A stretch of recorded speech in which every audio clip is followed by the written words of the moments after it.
আমাদের এই মাঝপথে ইটভাটা বন্ধের জন্য আমাদের সঙ্গে যেভাবে ছলচাতুরি এবং নাটক করেছে গভর্নমেন্ট, এই জন্য আমি গভর্নমেন্টকে ধিক্কার জানাই এবং আমি আমার মাননীয় জেলা প্রশাসককে ধিক্কার জানাই।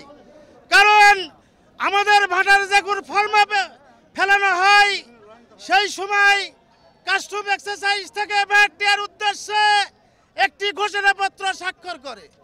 এই স্বাক্ষর করার সঙ্গে সঙ্গে আমাদেরকে 5 লক্ষ ভ্যাটের আওতাধীনে আনতে হয়, এনে ফেলাই দেয় এবং আইনের আওতায় আমাদের হাত পা বেঁধে ফেলাই দেয়। এবং তারপরে আপনার 65,000 টাকা আয়কর দিচ্ছি, যেটা আপনার জুন মাসে, এই 24 সালের জুন মাসে 24 এবং 25 অর্থ বছরের আয়কর আমরা দিয়ে দিই।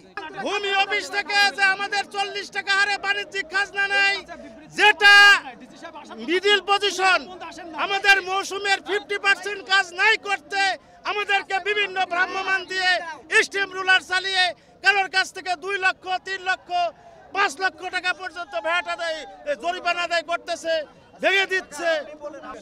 আমাদের এই দাবি না মানলে আমাদের মালিক শ্রমিক সহ সমস্ত লোকজন বৃহত্তর আন্দোলনে করে আমরা রাজপথ একদম।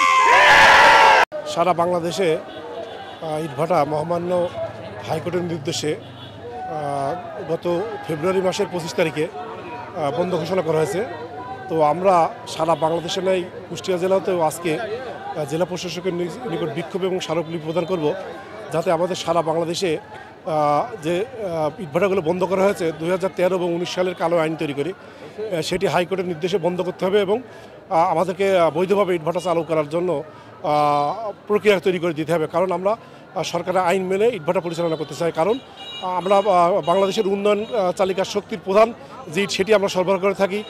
বাংলাদেশের যে রাজস্ব খাত, সেটিকে আমরা সচল রাখি এবং বাংলাদেশের যে আসলে অর্থনীতির উন্নয়ন রূপকার যে শ্রমিক, তাদেরকে আমরা কর্মসংস্থান করে থাকি। আমি বলি বাংলাদেশে প্রায় 2.5 কোটি শ্রমিক এই ইটভাটার সঙ্গে সম্পৃক্তভাবে জড়িত, ওতপ্রোতভাবে জড়িত। তাই আমরা সরকার মহোদয়ের কাছে বলতে চাই এবং যারা প্রশাসনিক কর্মকর্তা, যারা প্রধান উপদেষ্টা আছেন, যারা আইন প্রণয়ন করা আছেন, তাদের কাছে আমরা বলতে চাই এই বাংলাদেশের যে ইটভাটাগুলি চলমান আছে সেগুলোকে চলতে দিতে হবে এবং সরকারি আইন মোতাবেক আমরা সমস্ত কার্যক্রম পরিচালনা করে আমরা ইটভাটাগুলো রানিং রাখতে চাই।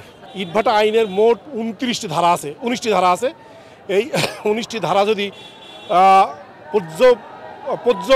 মানে পরোক্ষভাবে যদি মানা হয়, বাংলাদেশে একটি ইটের ভাটার বৈধ লাইসেন্স পাওয়া যাবে না। কারণ প্রত্যেকটা ইটের ভাটার পাশেই স্কুল, কলেজ, ঘরবাড়ি অবস্থিত, স্কুল, মসজিদ, মাদ্রাসা অবস্থিত। সেই ক্ষেত্রে যে বৈধ ভাটাগুলির লাইসেন্স দেওয়া হয়েছে সেগুলো আমরা মনে করি সেগুলো অবৈধ। কারণ যে 19টি ধারা আছে সেটি কিন্তু একটিও বাংলাদেশের জন্য প্রযোজ্য না। শুধুমাত্র বঙ্গোপসাগরে গেলে বাংলাদেশের বৈধ ভাটাগুলো পরিচালনা করা যায়।